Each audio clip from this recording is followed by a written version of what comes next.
We're good? Yeah? Okay, my friends. Today we have a new book. It's called Devarim. In English they call it Deuteronomy.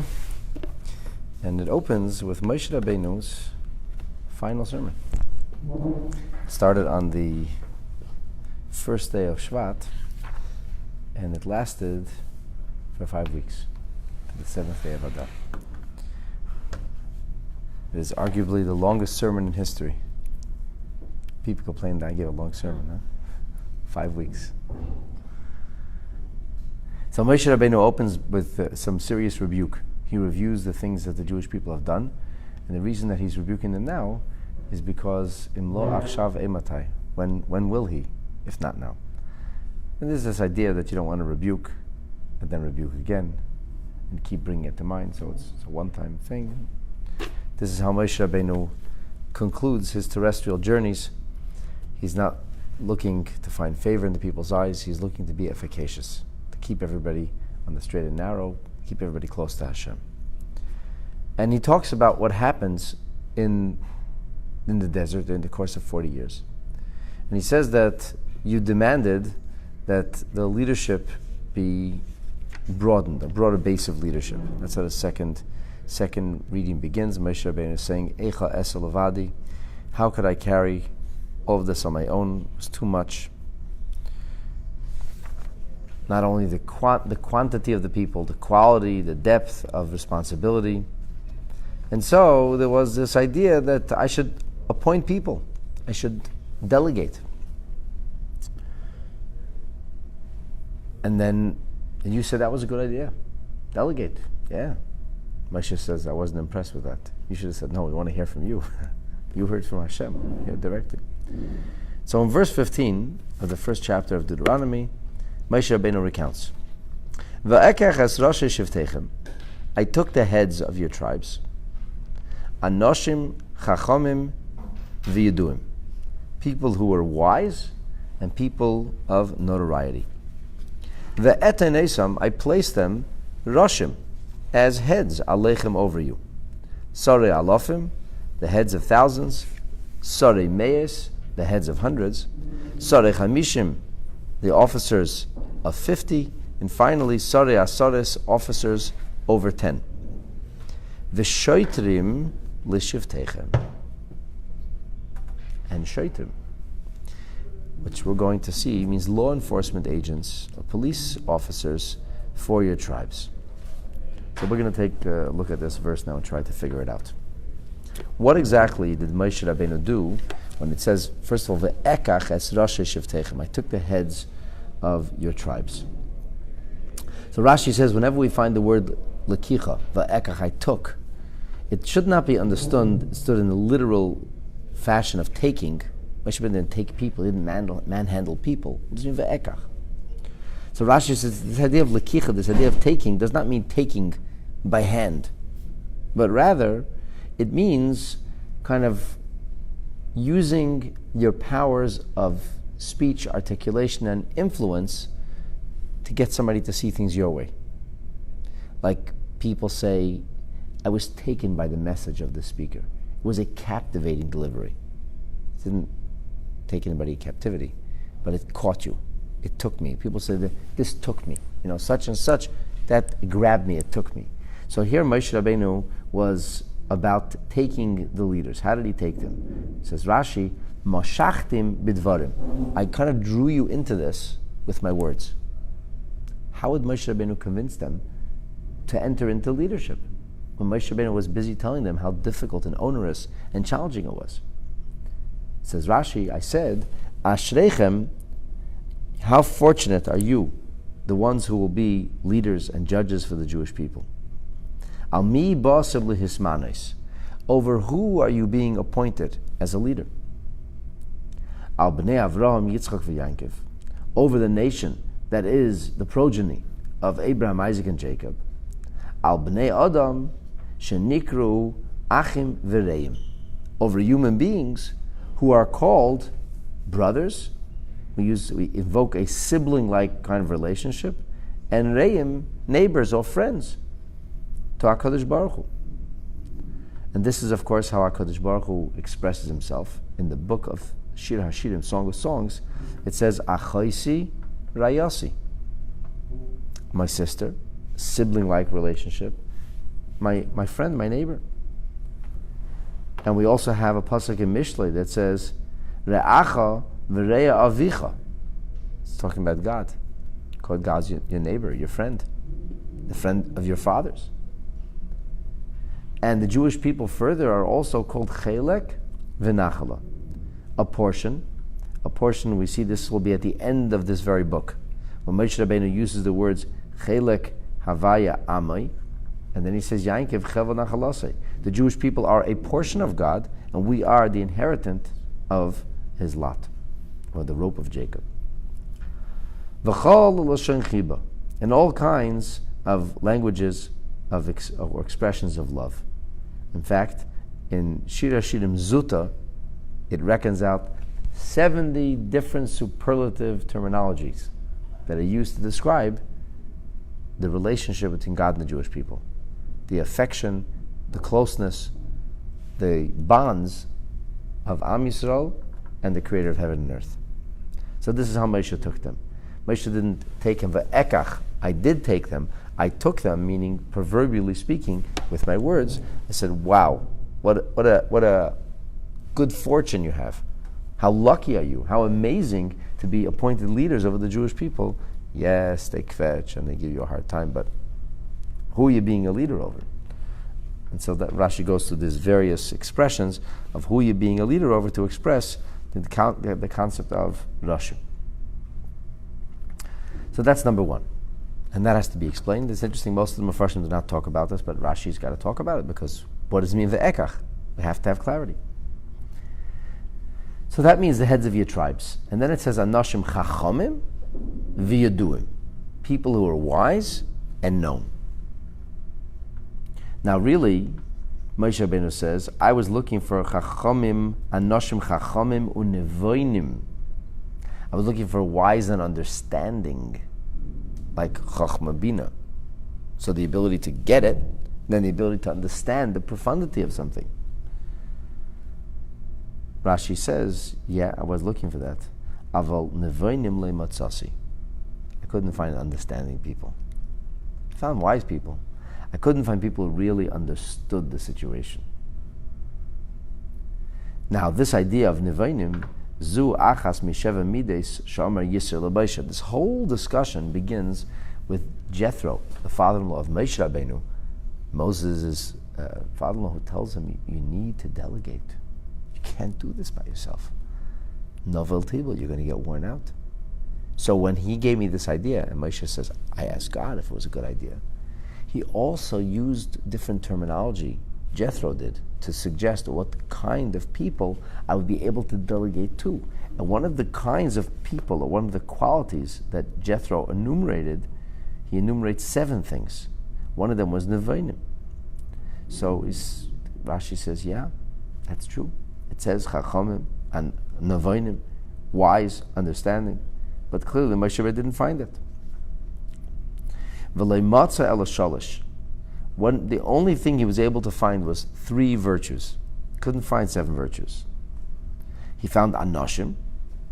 Anoshim means a mensch, which we know, for example, in Yiddish, to be a mensch is a big compliment. And that means here, Rashi says, a mensch means tzaddikim, people who are righteous. Because Yisro said, Yirei Elikim. Yisro said you should seek out people who are reverential towards God. So Rashi says, I found that's a mensch. A mensch is a person who recognizes and realizes and actualizes his potential as being in the image of Hashem. So he says that's anoshim. Anoshim, in other words, tzaddikim, righteous people. Chachamim, we have here chachamim. And then yaduim. But the idea, for example, of anshe chayil, anshe emes, people of valor, who get the job done, people of integrity, seinei betza, people who despise profit. Yes, I couldn't find that. And nevoinim were not found either. So here we have chachma, bina, and das always go together.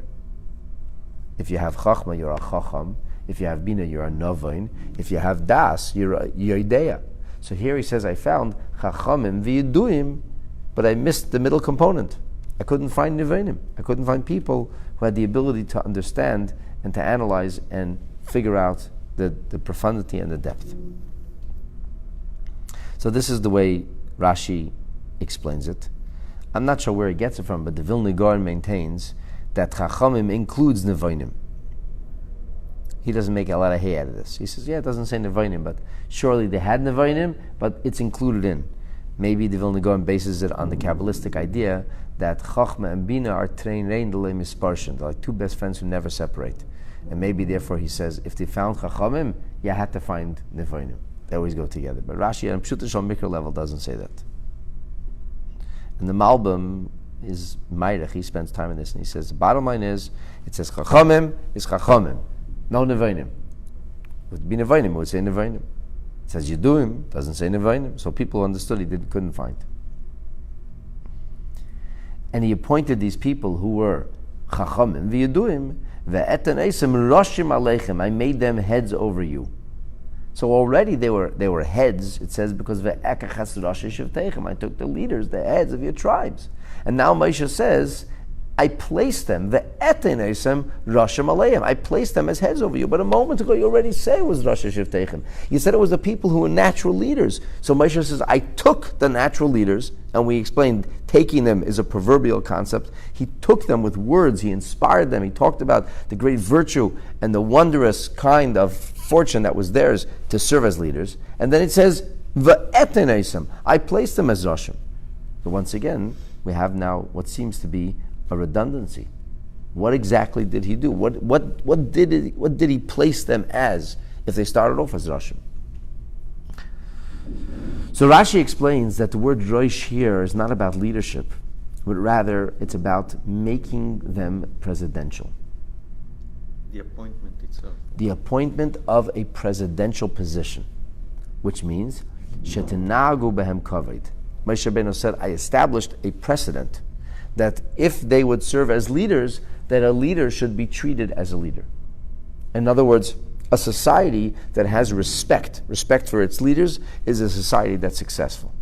So if they are to be leaders, they are to be treated as leaders. They are to be given a certain amount of dignity, a certain amount of honor, a certain amount of respect because of their position.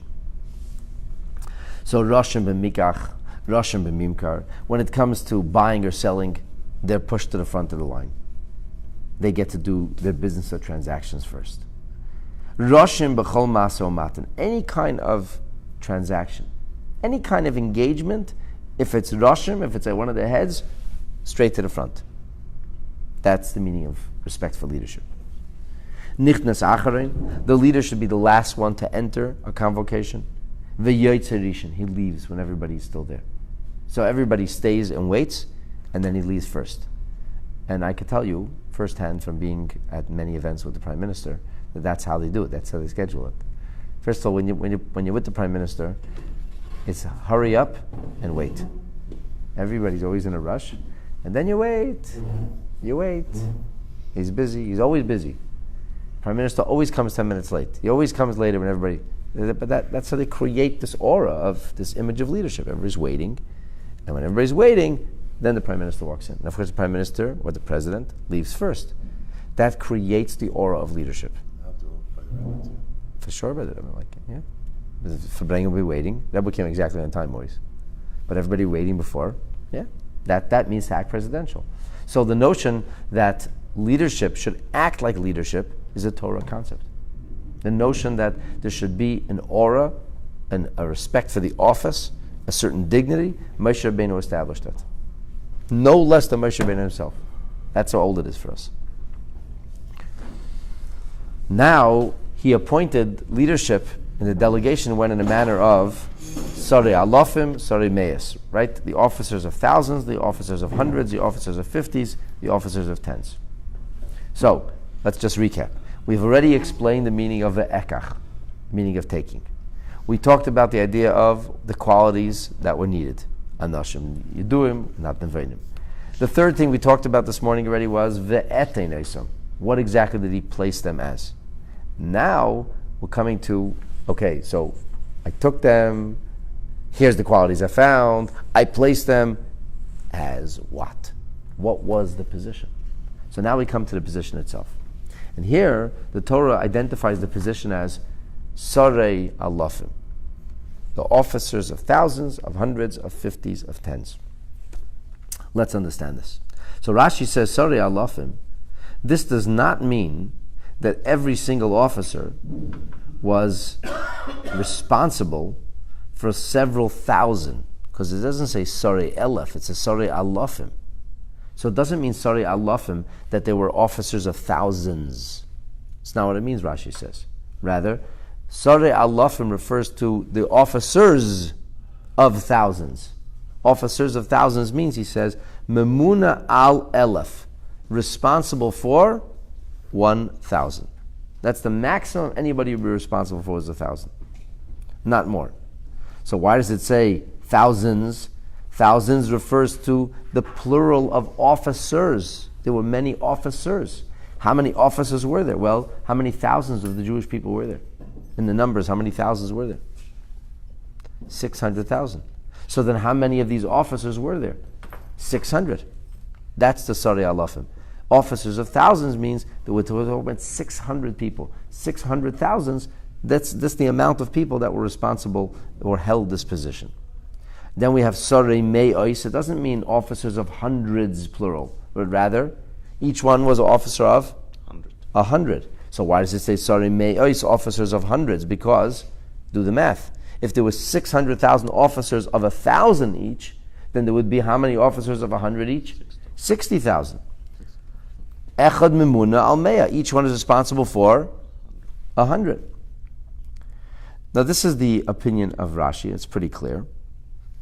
The opinion of the Ibn Ezra here is that the one who is responsible for 1,000, this is the Ibn Ezra in Shmais, where Yitzhak gives the advice. He says he wasn't responsible for 1,000 people. No one person could be responsible for 1,000 people. It's not realistic. He says the Sarha Elef was responsible for 10 officers. He had 10 people reporting to him. These 10 people each had 5 people reporting to them. The 5 people each had 5 people reporting to them. And that's how everybody had leadership. In other words, this is multi-level marketing.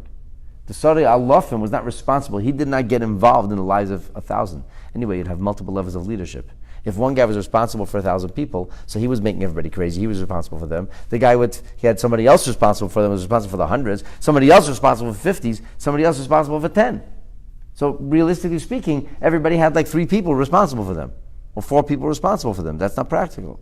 So the Ibn Ezra says he reckons that the one who was responsible for 1,000 means he was the manager of 10 people, but not just 10 ordinary people. 10 people who were responsible for 100 people each. So ultimately, there's levels of responsibility. And the person who is responsible for 10 people, if he's having difficulty or something's going wrong, the person who's responsible for 50 people is going to have to get involved in his issue to manage to make sure that all 10 people are being taken care of. And so it is with the 100, and so it is with the 1,000.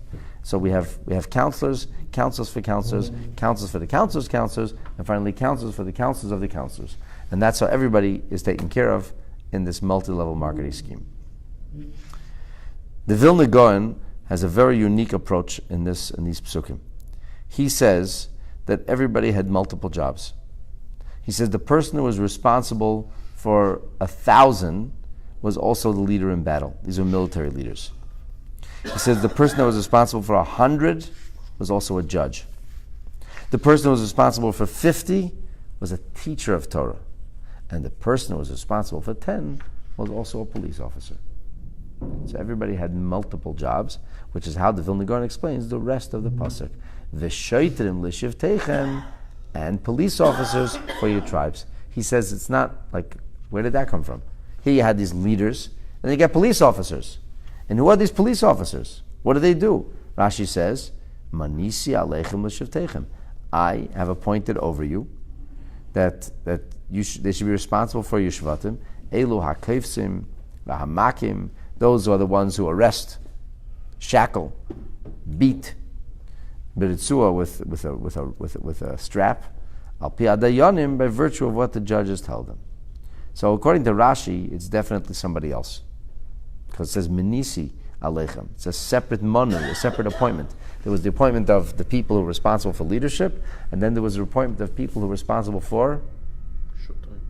There was koifsim v'amakim. They're people who carried out punishments. They're the police officers. They ensure that the law is being followed.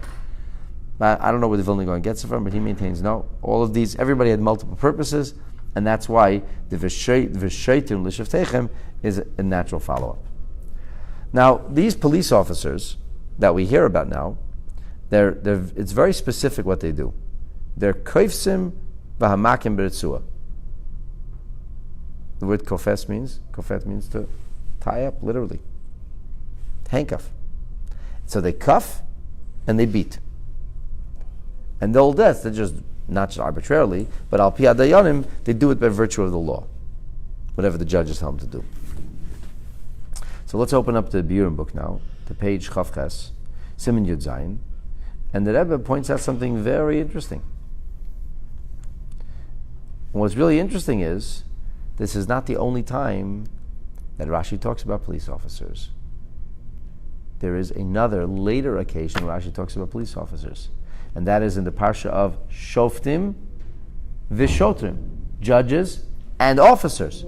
And over there, Rashi has a little bit of a different approach.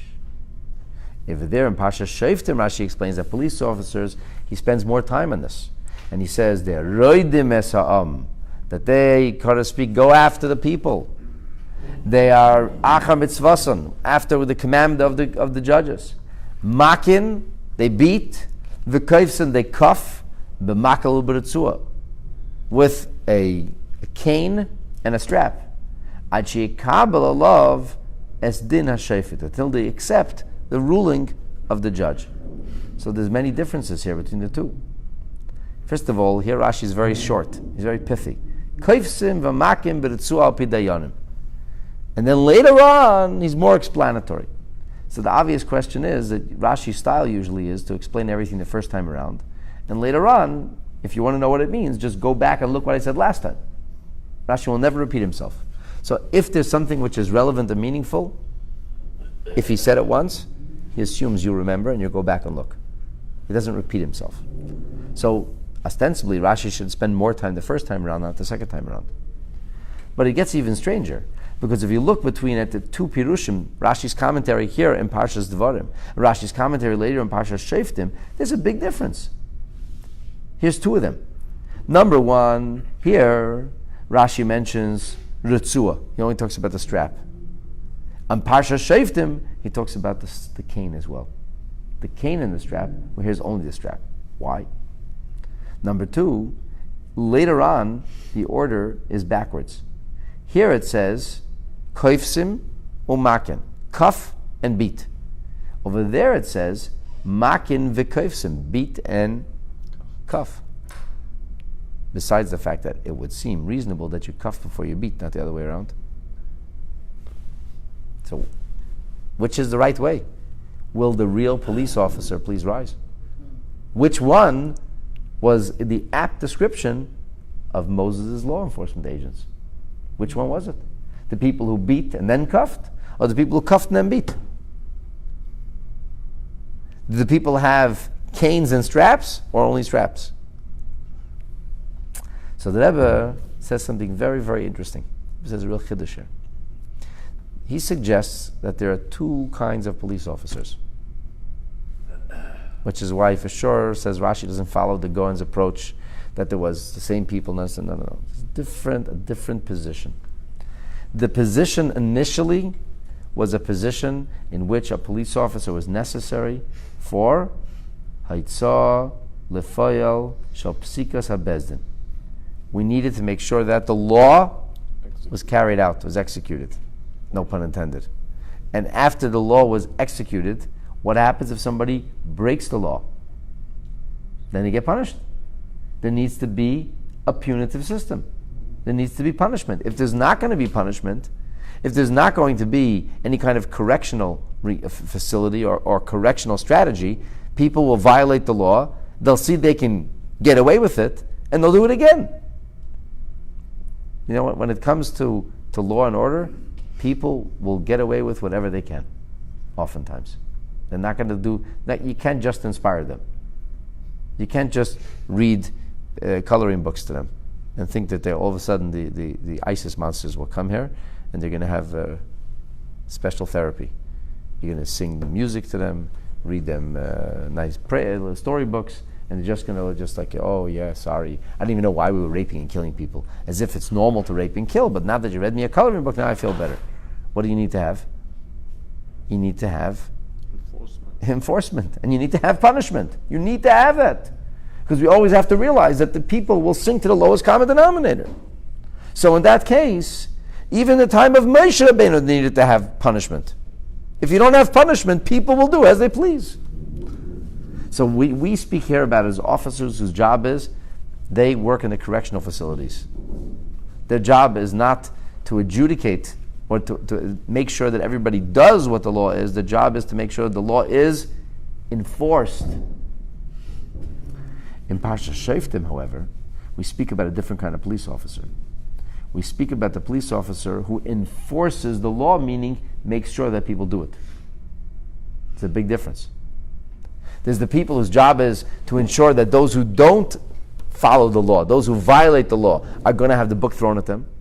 They're going to be punished. And if you don't have a system like that, the law will be disrespected. And we talked here about respect.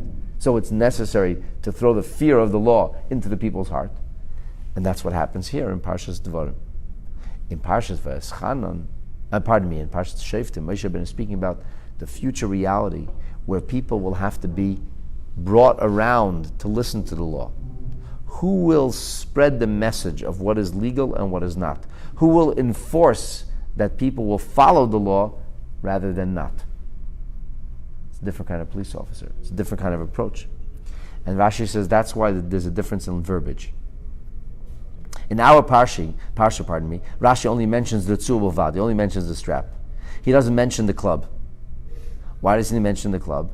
Because in oynish, a punishment in Bezdin is giving stripes. Makas is stripes, is straps.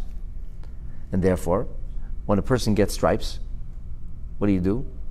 First you got to tie him down. After he gets tied down, he got his stripes. That's why it says koifsim. First he got tied, and then makin. Then he got his beating. So instead of taking a person, putting him in a cage for a rabbit or a gerbil, robbing of his dignity, making him mishuga, and then he comes out 10 years later, crazier than when he started, even more violent than when he went in. Instead, the humane thing to do is give him a beating that he won't forget for a very long time. It doesn't cost the taxpayer anything. He gets his tuchas kicked in, and he has to lick himself back to good health, and then he thinks long and hard before he commits a crime again. Why? Because that didn't taste good, the beating. He doesn't want to get beaten again.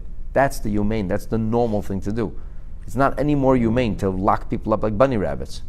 To rob them with dignity is not a humane thing. You may feel it's more humane. You may feel better about Western society, but it's not a better way to deal with to punish people who did bad things. So here we talk about people who are going to get punishments. In Parsha Shoftim, however, we speak about a different reality. Here Moshe Rabbeinu introduces the police officers' jobs are going to be makin v'keifsin, the people who are going to enforce the law. And they may have to use a billy club. It may not be, it's not a question of straps, it's not a question of punishment. It's a question of sometimes that people have to be beaten into submission. If they're not going to follow the law, then the clubs are going to come out. And if they have to get arrested, they'll even get arrested. What happens when these monsters, these Antifa monsters demonstrate? When the police are doing their job? There's no choice, you have to keep the peace. They're crazy people. The people who walk around with masks and they're ready to harm, to kill, to maim, to pillage. There's no choice. You have to keep the peace. So the first thing they come out, the riots completely come out with clubs. And if that doesn't work, then they arrest them and throw them into prison. So first comes makin, and then comes kaifsin.